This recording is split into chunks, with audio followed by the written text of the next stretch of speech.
దక్కే విధంగా రాష్ట్రపతి ఉత్తర్వులను సవరించి ఇవాళ బీఆర్ఎస్ ప్రభుత్వం నిరుద్యోగ యువతకు మేలు చేసింది అధ్యక్ష. ఇవాళ అటెండర్ నుంచి ఆర్డీఓ ఉద్యోగం దాకా 95% స్థానికులకు దక్కే విధంగా బీఆర్ఎస్ రాష్ట్రపతి ఉత్తర్వులను సాధించింది అధ్యక్ష. బీఆర్ఎస్ ఏడాది పాలనలో 1,62,000 ఉద్యోగాలు ఇచ్చింది అధ్యక్ష బీఆర్ఎస్. ఈ మాటకు మేము కట్టుబడి ఉన్నాం. ఇవాళ ఒక్క ఉద్యోగం ఇవ్వలేదనే మీ తప్పుడు విష ప్రచారాన్ని మానుకోండి. 1,62,000 ఉద్యోగాలు బీఆర్ఎస్ ప్రభుత్వం ఇచ్చింది. ఇవాళ అబద్ధమే మీ ఆత్మ, అబద్ధమే మీ పరమాత్మలాగా పదే పదే మా మీద బురద జల్లుతున్నారు అధ్యక్ష. జాబ్ క్యాలెండర్ సంగతి తెలిసిగా ఇవాళ మీరు 57,000 ఉద్యోగాలు ఇచ్చామని చెప్తున్నారు. నేను జాబ్ క్యాలెండర్ కూడా నా దగ్గర ఉంది కానీ టైం లేదని చదువుతలేను. దాంట్లో టైం మళ్ళీ నెక్స్ట్ డిస్కషన్లో చెప్తా. 57,000 ఉద్యోగాలు ఇచ్చామని చెప్పారు అధ్యక్ష. ఎంత అబద్ధం అధ్యక్ష. ఈ 57,000 ఉద్యోగాల్లో ఉదాహరణకు అర్థం కావడానికి ఒక్క మాట చెప్తా అధ్యక్ష, ఒక్కటే ఒక్క మాట చెప్తా అధ్యక్ష. ఉదాహరణకు కానిస్టేబుల్ యొక్క నియామక ప్రక్రియ చూద్దాం అధ్యక్ష. 17,516 కానిస్టేబుల్ ఉద్యోగులకు ఎప్పుడు నోటిఫికేషన్ ఇచ్చాం అధ్యక్ష? ఏప్రిల్ 25, 2022 నోటిఫికేషన్ ఇచ్చాం. ఆగస్టు 28, 2022 ప్రిలిమినరీ టెస్ట్ పెట్టాం. డిసెంబర్ 8, 2022 ఫిజికల్ టెస్ట్ పెట్టాం.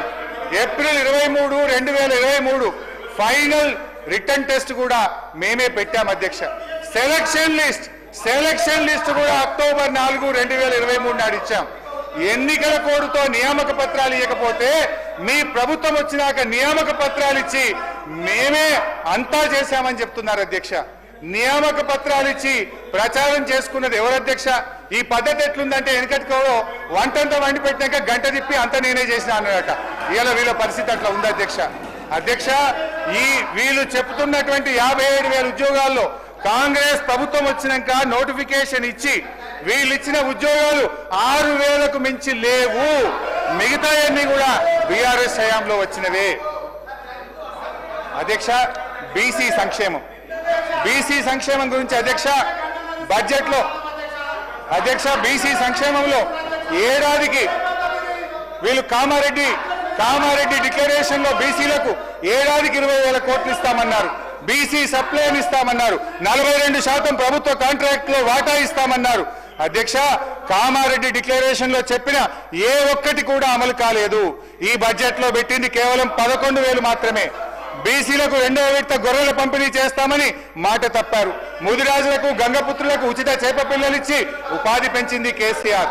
650 కోట్లతో మత్స్యకారులకు పనుమతిచ్చింది బీఆర్ఎస్. కేసీఆర్ గారు ఉపాధి పెంచితే ఈ ప్రభుత్వం ఉపాధి కాల్పోయేలా చేస్తుంది. నాయి బ్రాహ్మణులు రజకులకు కేసీఆర్ గారు ప్రారంభించిన ఉచిత విద్యుత్ పథకం ఇవాళ ప్రశ్నార్థకమైంది.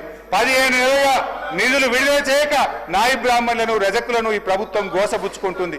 నాడు కేసీఆర్ గారు గౌడన్నల మేలు కోసం చెట్టు పన్ను రద్దు చేశారు. పాత బకాయిలు రద్దు చేశారు.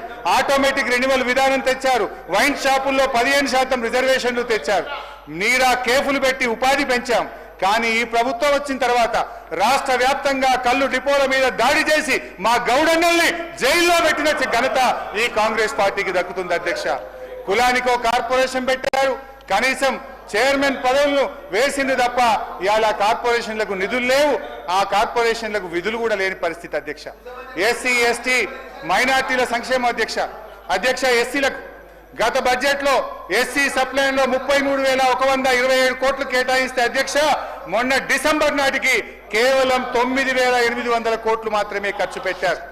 అంటే అధ్యక్ష ఎస్సీ సప్లైన్ కూడా అమలు కాక ఈ రాష్ట్రంలో అన్యాయం జరుగుతున్న పరిస్థితి. అంబేద్కర్ పేరు పెట్టినందుకన్నా దయచేసి అమలు చేయండి అధ్యక్ష. దళిత బంధు పథకం అమలు కావడం లేదు అధ్యక్ష.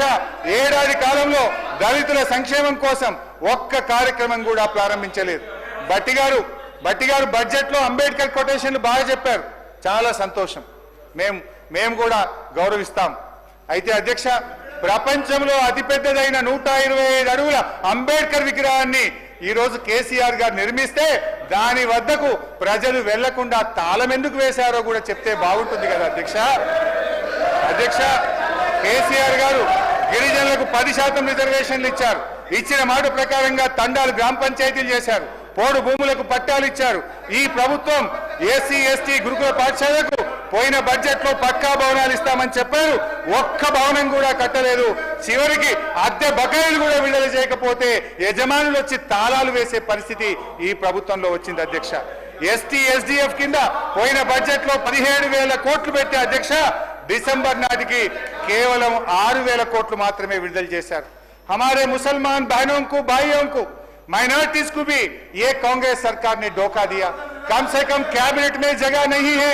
पिछले बजट में 3,003 करोड़ रुपए रखे, ये अभी तक 1,000 करोड़ रुपए भी रिलीज नहीं करे। मुसलमानों का ओवरसीज स्कॉलरशिप बंद हो गया, मुसलमानों का बच्चों का फीस रिएंबर्समेंट का पैसे नहीं आ रहा। 1 तोला सोना देते बोले, सोना किधर गए कि नहीं मालूम। शादी मुबारक का चेक भी बहुत लेट हो रहा। आज केसीआर साहब ने जो रमजान के तोहफा लाया, आज तोहफा भी खत्म हो गया।